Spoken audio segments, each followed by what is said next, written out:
What's up, guys?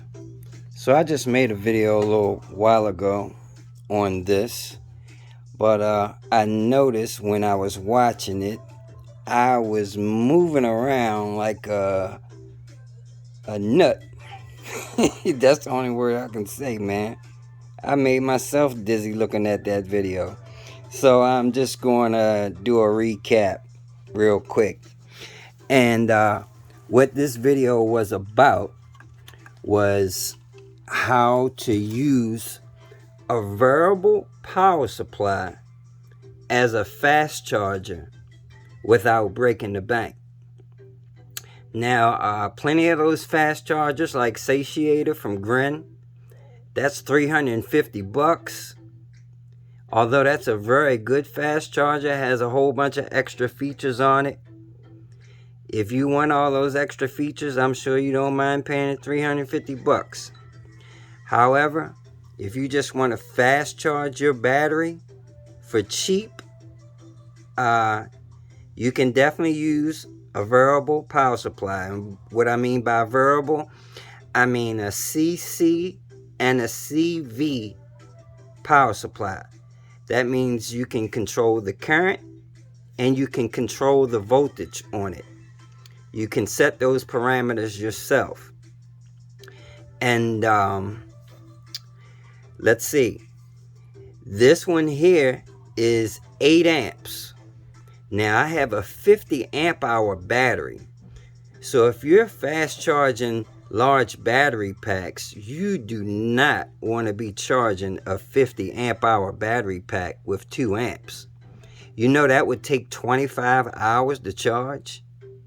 So yeah, that's how you determine that. You do the math on it. So let's say a 10 amp hour charger here would charge a 50 amp hour in 5 hours. So 5 hours as opposed to 25 hours, that's a big difference. No way I want to be charging my bike for a total day.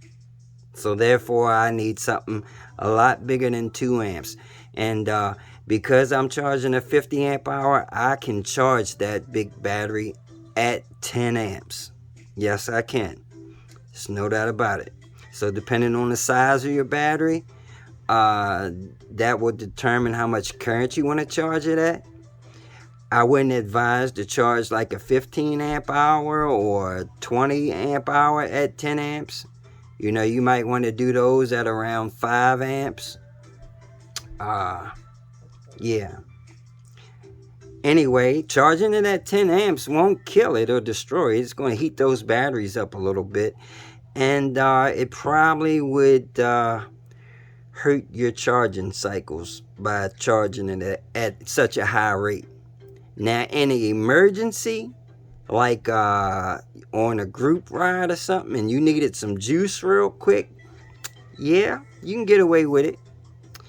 But anyway, I wouldn't do that if that battery was already hot from riding. You know, at least let the battery cool down a little bit. And monitor the battery very closely when you're charging a small battery at such a high rate. You know, just keep your eyes on it and pay attention to the heat.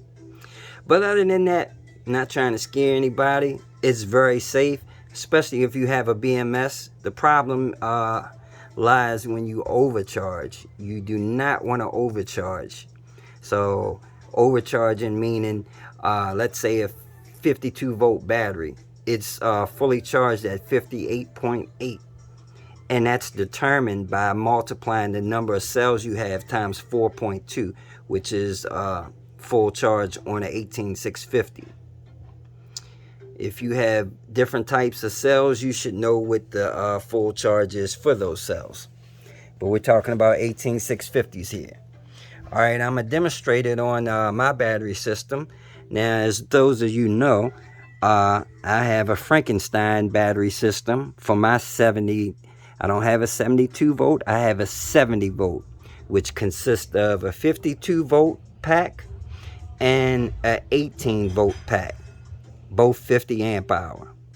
So as you can see right now, I have it set for 21 volts because an 18 volt pack is fully charged at 21 volts. This one was just CV. You could change the voltage on it, but I went inside and did a few things and made it so I could adjust the current as well. So that's why I have this extra potentiometer here. But anyway, let me demonstrate. Hold on for a second. Oh, by the way, you can put whatever connectors you want to put on it.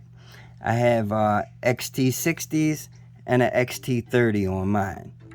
If you have an XLR connector, you can put an XLR connector on there, or you can put a barrel connector on there. It has several outputs. You would just have to, wire it up yourself. And you also have to put an AC cord on it. It's you're able to put an AC cord with a ground wire as well. So it has all kinds of inputs and outputs. But anyway, so like I said, 18 volt is fully charged at 21. So I'm going to set the voltage here at 21 volts.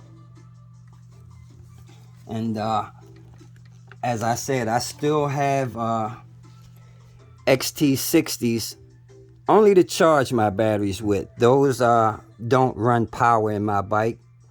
I just have those there for charging. So let's see. Go ahead and hook up to my 18 volt with 21 volts. And it's almost charged. As you can see, it dropped back to 20 volts because I interrupted it to make this video.